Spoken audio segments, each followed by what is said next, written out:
Hey everybody, happy Thursday. Thanks for being here. Appreciate all the feedback, all the constructive criticism. I admit I don't have all the answers. I just have my own subjective experience. I do have 35 years of experience, so I've seen a lot, and I've had to kind of always conjugate, things that I'm seeing with my own behavior. I'm comfortable with those results, but you're going to grow as a human being regardless of what your years of experience are, regardless of what your P&L is and are, I guess. And so it's one of the reasons why goal setting is important, right? Because you don't want to just drift through life. You have a lot of gifts that God's given you. Your goal is to use them all, even if they're not related to trading. So a question came in, a couple comments that I inferred that have to deal with gaps. And so gap to me is a word that has to be operationally defined because, what is it mathematically, but what is it like as it relates to your trading? And I feel again when I listen to the comments, and I have compassion for people. This isn't judgment.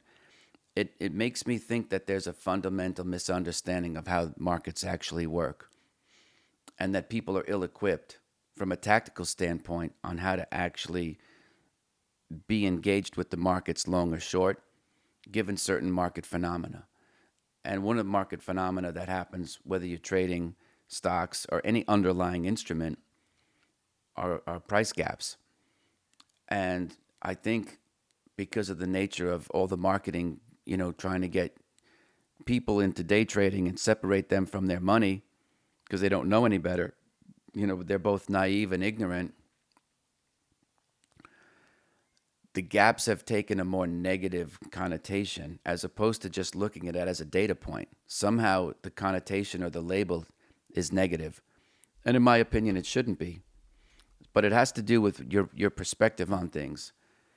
If a fear of a gap is holding you back from holding risk overnight, you're trading wrong. Okay? Because you shouldn't, first of all, be trading in sideways range bound markets. So if anything is trading inside of or above support but below resistance, there's no trade there. There's no reason to be putting money to work in a non-trending market. And so if you're looking to buy things long, the gaps typically happen in your favor, in fact, typically overnight, right? Because usually during the day there's ample liquidity, so there's no gap. So the gaps typically happen from the closing bell anyway, to the open the next day. Even though there's pre-market trading, there's not a lot of liquidity. And in my experience, and in my opinion, if you're buying the right names, the gaps are going to happen to benefit you, not to work against you. If you're trying to buy pullbacks, right, to a 20-day, exponential moving average or something like that, you'll need to think about, trying to create a filter. And I'm not going to get into that here because I don't give away trading advice. But you have to figure out, when do you do that if there is that type of a pullback? Because a pullback is a short-term trend against a major trend, which is presumably up. So when do you know the short-term trend is over? Is it when it kind of trades down within a certain percentage of the EMA? Does it pierce it and close above it? Do you wait for the pullback and then give it a day or two and wait for the main trend to resume? This is all stuff you can go simulate. So you go do it. I don't want to get into it here. I don't like when people are lazy and they ask me shit that they can go look up themselves. Otherwise, I'm happy to help. But you have to do the work. And so, two, we have to operationally define what is actually a gap. If you're trading NVIDIA and it closes at 162 and the next day it opens at 163, mathematically that's a gap, but in operational use, that's not a gap, right? To me, a gap would be, or the one that you'd want to defend against would have to be more like 5%. That's where it works for me to make sense that I either have to trade to take advantage of those or, trade in such a position size to minimize what that would happen or what that gap percent move would mean to my equity. Because everything comes down to position size and risk management. So you can't label a gap good or bad, right? That's where bias comes in.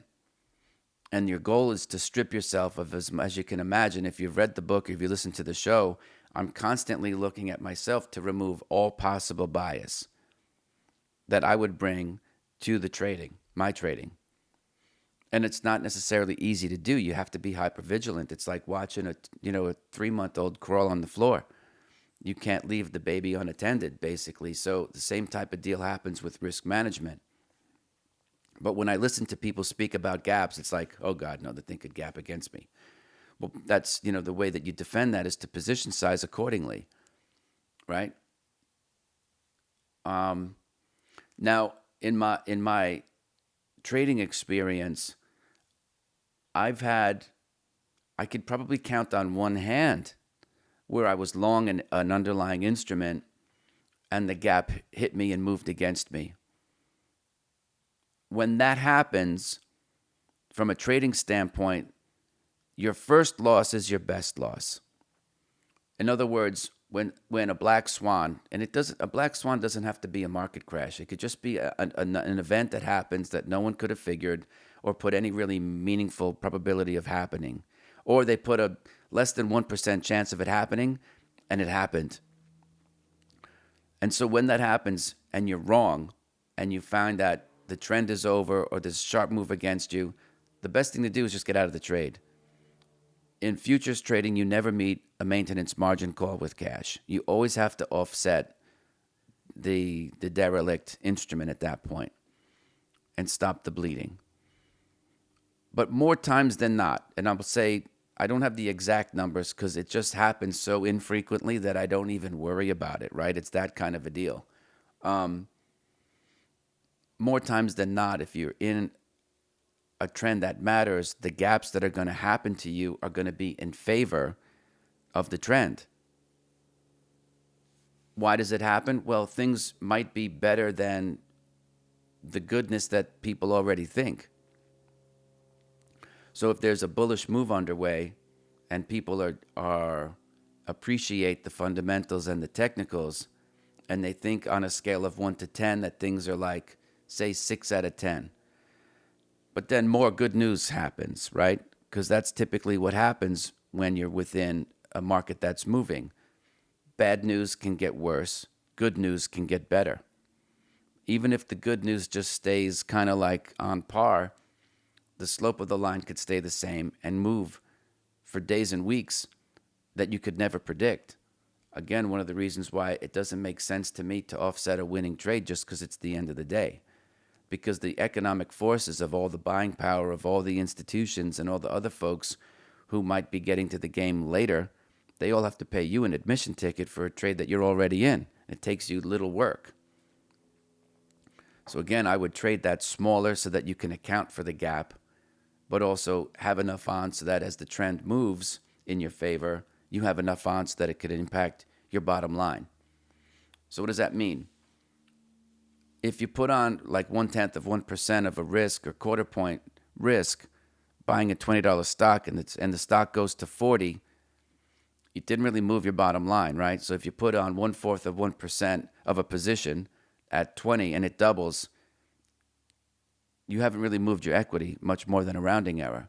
So you have to figure out there, what is it that you think you're actually hedging in terms of these god-awful gaps? Because the gap is really what you make of it. And in my, trading experience, that goes under the chapter of uncertainty. And uncertainty means risk. And with risk comes reward, right? The two are related. So again, I would experiment with terribly small position sizes. And before that, I would even simulate using, not necessarily paper trading, but I would backtest over long periods of time and see what were the worst case scenarios. You can do this if you go to like Yahoo Finance and call up a ticker, look at the chart. I think somewhere on the left column, it'll allow you to download historical data for free. So for those of you trying to trade the NQ or some small version of it, or the ES or a smaller version of that one, you could go to like a surrogate and look at like the SPY, for example, or the QQQ, and pull down the historical data, try to go for 10 to 20 years. And then once you put that into a spreadsheet, because I think it's a CSV file that you download, put that into Google Sheets or to Excel, whatever you might be using, and then just calculate the difference between the closing and the opening prices. So today's closed, tomorrow's open. And just take a look and see what that was in terms of points. Then you can easily convert that to percentages. Then you can see if you have a tiny position on, it's 0.1%, and the thing opens up against you 2%, there's really no big hit to your equity. So in that regard, you could be afraid of a boogeyman. You know what I'm saying? So you can put the things in context and say, wow, I've always heard these horrible things. But the truth is that they don't show up. Now, if you're trading the E-mini or the micro, you can take a look at that and say, okay, if this position was levered, right? Because I was using a futures contract because of there's implied leverage, right? What would this have done to my equity? Because I think the fear of losing money is it's impractical. Because in order to make money, you have to have the risk on. And the way I would look at things is like your equity curve isn't going to go straight up. You have to have it, be able to move up and down between days, but overall, the slope of the line is positive and it's going up and down in an overall upward fashion. That's to me how you amplify your cash and you make more money, more gains. There's no trader out there, whether they've done trading competitions or whether they're ranked, in certain books, like I have been ranked in some, in terms of performance, like you have to invite the drawdown. It's part of it. And if you're afraid of the drawdown, again, I'm going to guess that your account is too small. And that puts you in a tough spot because it insulates you from making big money if you're constantly taking small gains. So again, to reiterate, I think if you're in a situation and there's a big surprise move against you that's 4 or 5% or more, the first loss is the best loss because obviously the world has changed. They're going to happen from time to time. But it happens to me like once a decade. It's so infrequent that it's not anything I'm going to worry about. I also don't over-lever my positions and bet the ranch to make hero trades. There's no point in doing that. The hero trades can happen if you just learn to stay with the bigger moves for a longer period of time. You'll make more money for doing nothing and for reasons that you might not even fully understand until months after you've exited the position. You know what I mean? So don't sit there and say you're going to trade your way out of a drawdown because that, to me, if there's bad news that hit the tape that caught everyone by surprise, what's going to happen is the smart people are going to get out first. Then the folks who run mutual funds or otherwise have to have committee meetings. And so that'll take another couple of days for them to all sit down and kind of figure out, what should we do? Well, the fundamentals are still there, but the account's down 40%. You'd be surprised how really smart people can become stupid when it comes to running money. It's all about the price, pretty much. As my friend Brian likes to say, only price pays. In many ways, it doesn't matter at that point. You can't find yourself in a huge drawdown. You have to wait and sit it out and get out of the position, protect your cash, and come back in when the coast is clear and when the information can be better monitored and studied so that you can really understand it. It's awfully difficult to do on the fly. I knew that in Market Wizards, there were some stories where the markets there was a big currency position on, which are typically they're very levered. I think it was Bill Lipschitz, I can't remember. And the market moved against him. And by sitting and waiting, the market had recovered. They still took a loss, but it was a much smaller loss. That's, something for professionals to do. It's not something I would practice at home. First and foremostly, it wasn't his money, right? Two, in that environment, you're typically rewarded by taking bigger risks than you should. You could ask Jared Dillian about that. And so for your own money and your own trading, when you have something like that happen, the best thing to do is get out of the position. When Mad Cow hit the tape, I was in a position long that was, offer limit down, and there was nothing that I could do. I did sort of wait it out because I knew those things typically get overblown. But at that point, I had 20 something years of experience, and I had a position size where even though there were days of limit moves against me, because of my position sizing, I didn't have to freak out about it.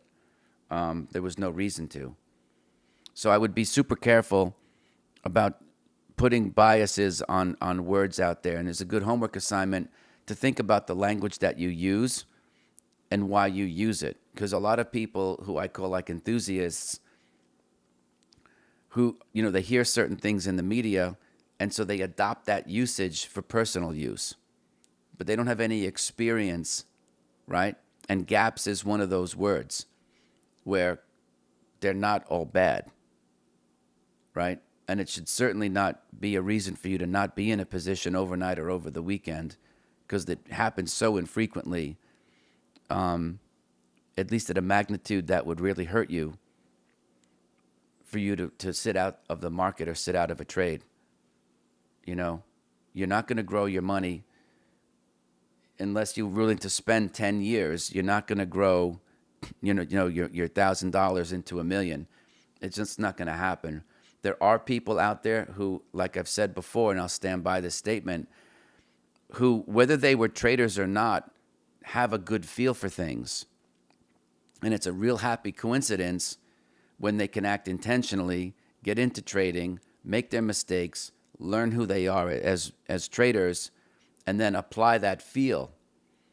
But the people that I know who do that have a good feel for people. They have a knack for other things as well. And so if you're not one of those people and you're struggling, again, I'm getting off the topic here, but it might be time to pivot. It might be time to pivot. But gaps are not something to be feared, because everything that happens in the market, you can position size to account for it. Okay? So anyway, I appreciate you all being here, and I will see you tomorrow. Okay, everybody, thanks for being here. Please take a minute, like and subscribe to the show. You could also leave a comment. I don't have all the answers, so it's good to get some feedback. Also, if you would like to support the show, check out the links below. You can get the free audiobook of The Inner Voice of Trading, and also information about the course that I teach with Victor Sperandio. Thanks for being here, folks. I'll see you tomorrow.